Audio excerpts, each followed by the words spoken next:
Ça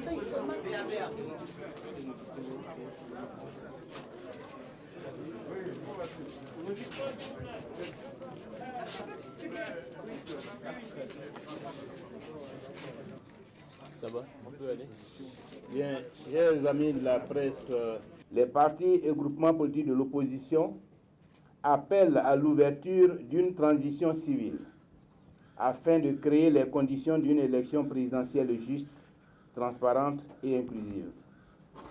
Les partis et groupements politiques de l'opposition appellent dès cet instant à la mobilisation générale. Les Ivoiriens et les Ivoiriennes, et particulièrement toutes les forces vives de la nation, les démocrates épris de justice et de paix, pour faire barrage à la dictature et à la fermeture du président sortant Alassane Ouattara. Encore une fois, infiniment merci. Nous ne sommes qu'au début. Condamne toutes les destructions de biens, les tueries et blessures perpétrées par les miliciens du RHDP unifié sur les manifestants aux mains nues. 7. Dénonce également toutes les actions extrajudiciaires caractérisées par les enlèvements des militants et personnalités politiques de l'opposition. 8. Ne reconnaissent pas l'élection présidentielle du 31 octobre 2020. 9.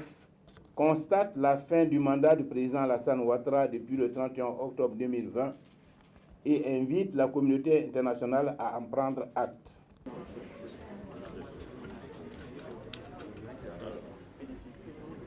Le déroulement du scrutin présidentiel du 31 octobre 2020 a été entaché de nombreuses irrégularités, notamment la non-opérationnalité de nombreuses commissions locales et de bureaux de vote, la suppression irrégulière de nombreux lieux de vote, la non-participation de plus de 90% des électeurs au scrutin, le faible taux de participation à moins de 10% de l'électorat, rendant ainsi erronées les statistiques avancées par la commission électorale jugées illégales. Les morts d'hommes, au moins une trentaine de personnes, soit au total près de 110 morts depuis l'annonce de la candidature anticonstitutionnelle et illégale du président sortant Alassane Ouattara. Est-ce que vous avez des résultats au moins partiels, non ?